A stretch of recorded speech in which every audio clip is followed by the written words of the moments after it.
never owned it. He left it in his will to his son. And Isaac never owned it, and he left it in his will to his son. And they passed down the title deeds of that land from generation to generation. What faith! To leave somebody something you haven't even got, but something you've been promised in a covenant. That's faith, isn't it? I've only made a will for what I've got, which isn't too much, but I've made a will. And I've left it. But I haven't left anything in the will that I haven't got. Abraham did. Isaac did. Jacob did. Those three men are tied forever into God. And I'll tell you something else. Jesus said they're still alive. They're not dead.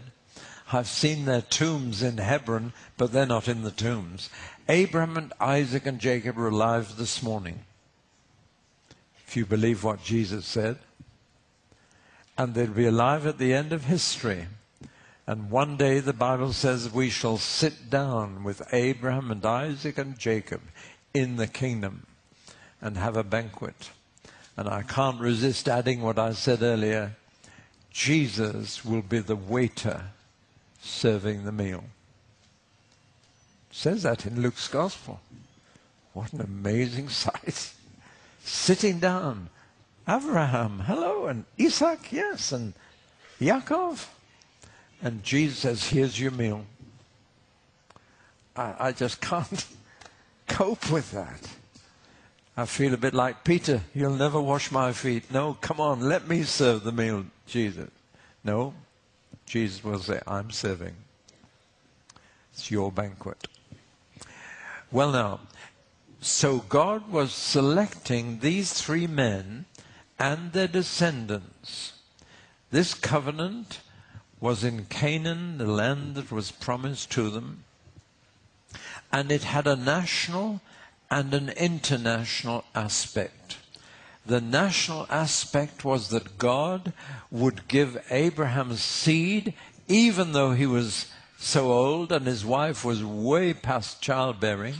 God said, I'll see that you get seed, and I will give you a land in which they can live forever. That was the promise. That was the covenant. That's the national side of it. And I've just written down the little word ownership, because the ownership is not conditional. It is unconditional. And it will forever and ever belong to the Jewish people. But there was an international side to it, and that was that through you, all the families of the earth will be blessed. And again, I must repeat a few little things that I've said earlier, yesterday or the day before. This is what philosophers call the scandal of particularity. This is God's way of working, to choose one people and through them bless all the others. Now, we had 3 children, and I used to bring them candies every Saturday, just a little family custom.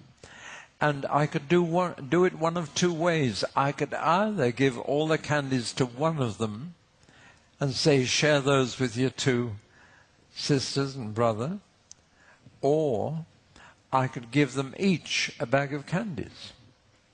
In the second case, we had peace in the house. In the first case, we had arguments. You got one more than me. It's not fair.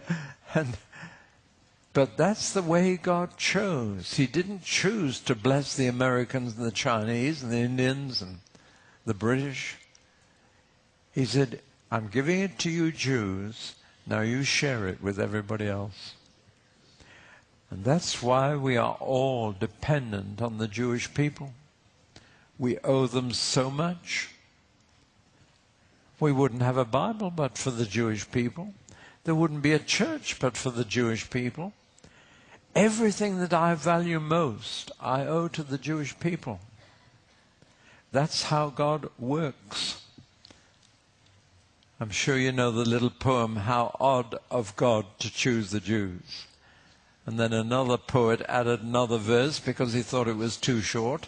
How odd of God to choose the Jews, but odder still for those who choose the Jewish God and scorn the Jews. And yet many Christians do that. At best, ignore the Jewish people. At worst, well, better not say at worst. Jews have suffered more in Christian countries than in Muslim countries. The Holocaust happened in a country that was half Protestant and half Catholic. It's to the shame of the church that the church has caused the Jews to suffer so deeply and so greatly. Shame on us. International side of the Abrahamic covenant, then, through you, all the families of the earth will be blessed. But there was another little codicil to God's will here. He said this, everyone who blesses your descendants, I will bless. But everyone who curses your descendants, I will curse. For God is a God who curses as well as blesses. He's a God who hates as well as loves. He's a God who kills as well as heals.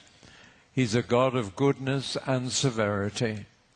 And we need to remember that. Our attitude to the people He chose will determine His attitude to us. Bless a Jew, and the God of Israel will bless you. Curse them, and you'll be cursed. I have seen that happen in my lifetime to a nation, to individual people. The God who made the whole universe is the God of Israel, the God of Abraham, Isaac, and Jacob. He's tied Himself to them. And we need to remember that constantly. Now, was there a proviso? Was there a condition? The answer is yes, there was. The condition for His descendants was that they be circumcised. That simple operation of the removal of the foreskin, significantly from the organ of reproduction, they would bear in their body that special mark down through the generations. And Abraham was told, if any of your descendants refuses to be circumcised or is not circumcised for any reason, they are out of the covenant. It was a firm condition, and it was the only condition that was made. Now, I put it this way, as I've put it already to some of you. Every Jew who is circumcised is carrying the title deeds to the promised land inside his trousers. That's the truth. If he bears that mark, then he is a descendant of Abraham who belongs to the land, and the land belongs to him. That's at the root of the problems in the Middle East right now. But we must listen to what God says and not just what people are saying about the Middle East. I've told you that on the international side, we're blessed if we bless Israel, and we're cursed if we curse Israel. How long does this one last? Well, it's permanent. It's forever. And the purpose of God in making this covenant was that He now had a channel through whom He could communicate to the whole world. And He placed them in the middle of the world in the promised land to demonstrate how blessed people are if they live God's way, and how cursed they are if they don't. And the Jews have been a demonstration of both down through the centuries. No nation has been more blessed than the Jewish, and no nation has been more cursed than the Jewish. They are a living demonstration of God